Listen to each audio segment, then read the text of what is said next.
guys, so I am starting off the month of April talking about type 4s and specifically talking about a fictional type 4 character. The reason why I wanted to do this was, one, I thought it would be an interesting way to illustrate what makes a type 4, but also there's a lot of fictional characters that are typed as a 4 by Enneagram experts, coaches, enthusiasts, just random people on Instagram. And I normally do not agree with their typing. Also, a lot of these fictional characters happen to be like the weird character. Like, it's always a girl, a teenage girl who's moody and has like blue in her hair, or like pink, or like bright red. And she's always some kind of artist, and that is a type 4 because they want to be unique. And actually type 4s can be mistyped as type 6s, and the other way around. A type 6 can be mistyped as a type 4 because both actually show a lot of creativity.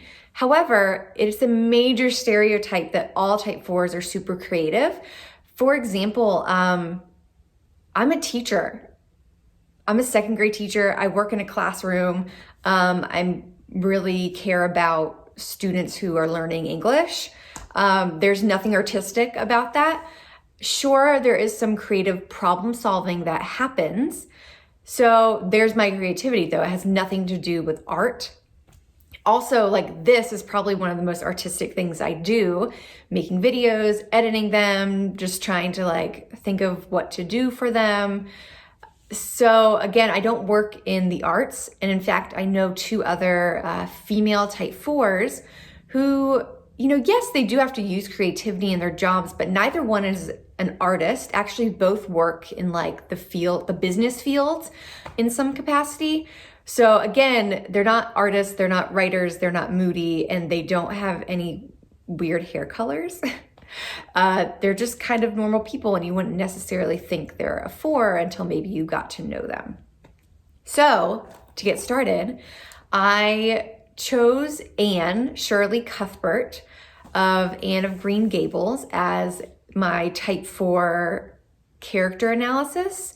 And I did this because I think she really exudes the core motivation of a type 4 to be unique, to be special. And she shows a lot of the typical behaviors of a type 4. However, she doesn't play into a lot of stereotypes. She is very emotional, which I'll get into. She can be very passionate about things, but she's not like some moody character who wants to do really odd, quirky things. She's a normal person who is very passionate about things. And so I just thought she was a good example of a type 4. Also, this is something that is really hard, is you don't typically get a lot of male type 4s in film, television, and books. I do know of one male type 4 in real life. And again, he doesn't even work in the arts. He works in more of the business side of things. I don't want to give his exact job. I feel like that would be really weird. But yeah, he doesn't work an artistic kind of job. He's not some kind of artist, or, he's not a writer, he's not a painter, he's not a sculptor or anything like that. He's just in business. He works for a company, he works a 9 to 5. So that's also really hard to come up with fictional type 4 male characters. There is one example of a male type 4 that I've heard, and I forget the name of the guy who did it, but he was illustrating the Enneagram through The Office. And so he actually chose Michael Scott as a type 4. And of course I'm like, ooh, I don't want to be associated with Michael Scott. Even though I think he's hilarious. In real life, I'm sure a boss like him would not be hilarious at all. But I thought it was really clever for him to choose Michael because one, that's a male fictional type 4 character, very rare. Also, he's a boss. A lot of type 4 characters are depicted as moody loners, and they're like very independent. They just do their own thing. They're true to who they are. Whereas Michael isn't quite like that. He takes on a leadership position. However, he does show a lot of signs of like wanting to be significant and super worthy, and he'll even like exaggerate things, which kind of reminds me of like a 4 with a 3 wing. So I do like that. I appreciate that this guy would pick someone like Michael Scott for a male type 4. Also with this video, I realize it's just gonna be like a lot of me talking. So I'm gonna try to put in some like cute nature images just to break things up, make it more enjoyable.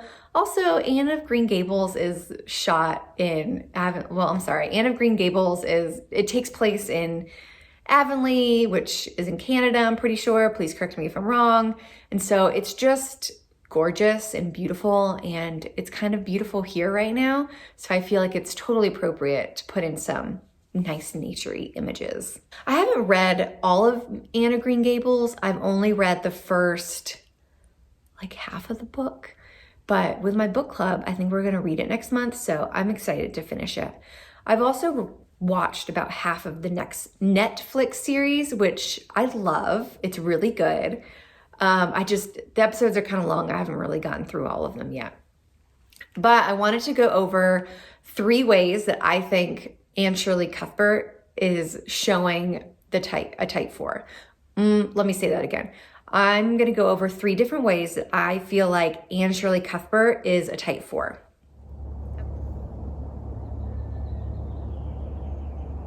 So the first way that I think Anne is a type 4 is her like passionate love for people.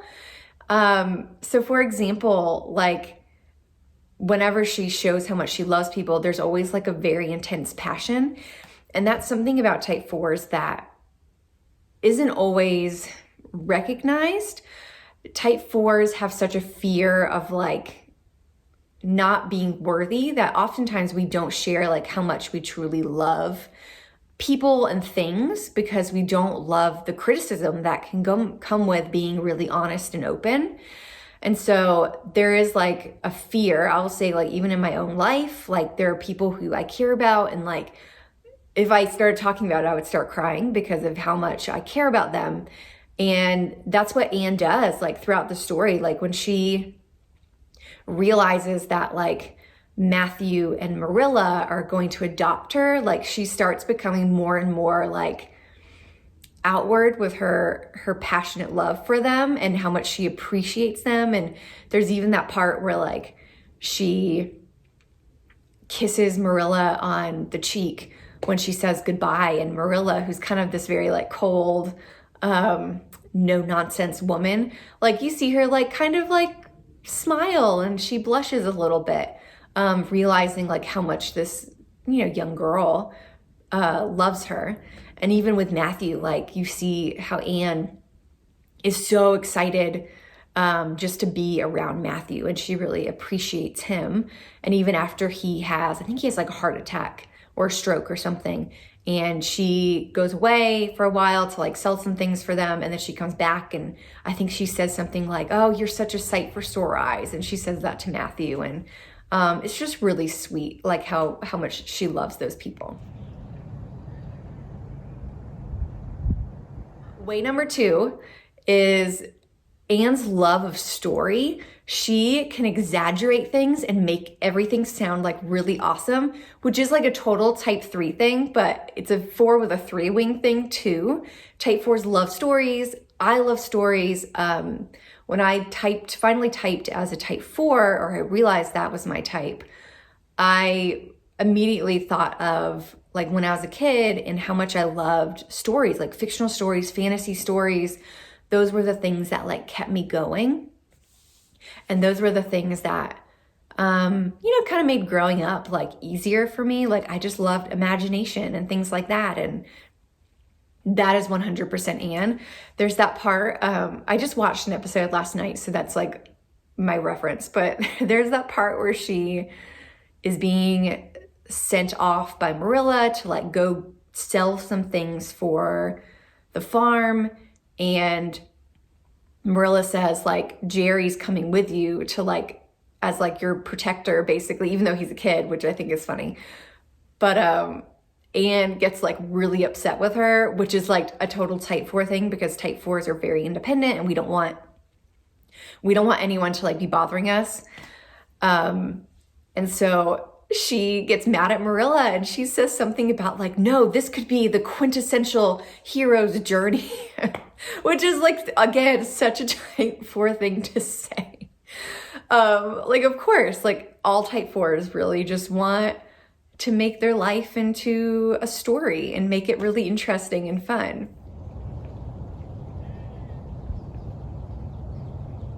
The third way that Anne is like a type 4 is that theme of belonging that happens a lot in the story. She often just, like, I noticed that Anne, when she first comes to Matthew and Marilla's house, like, there is such a, like, she just wants to do well and be accepted for who she is. And then finally, you know, when she is adopted, there's that, like, she knows she's home feeling that she kind of has. And I think that's where so much of her love for Matthew and Marilla come from. The theme of belonging is just so prevalent throughout the entire story. Like, from the moment that Anne, who's an orphan, comes to Matthew and Marilla's farm in Avonlea, and immediately she's kind of like taken in by it. And then when she's adopted by Matthew and Marilla, like, the appreciation that she has for them, and she talks about, you kind of see like in the show, like those flashbacks of when she lived with other people and how horribly they treated her. And then you realize like, this is why maybe she loves stories so much. It's like an escape to her. And now she just is in a place where she belongs. And even like the way she apologizes for her shortcomings, especially to Marilla, because I feel like Marilla's kind of like she's like the disciplinarian for sure. Matthew is not. Like, even the way Anne like apologizes to her when Anne does do something wrong and she knows it, like, it's all because she wants to be accepted and she wants to belong. And ultimately, you know, Marilla is a human being and she's not evil. And so she does accept Anne in the end for who she is. So I love that. Type 4s really deal with the issue of belonging, because we often feel like we don't belong, like there is something wrong with us. And even if we are truly ourselves, like Anne is, that we won't be accepted. And so you see how Anne, like, she's totally herself, but she totally gets into trouble also. But then apologizing for it and then being accepted for it, like, that's kind of the dream that all type 4s want. So I hope you enjoyed this video. Next week, I will be back for like a day of type 4's favorite things to do. I'm excited for it. We'll see what other people have to say. I have some ideas of my own, but I'm also interested in doing some activities that maybe other type 4s really enjoy. So if you have any ideas, if you are a type 4, if you love a type 4, like, tell me a comment below and just let me know like what you or that loved one is interested in. And yeah, I will see you guys next week.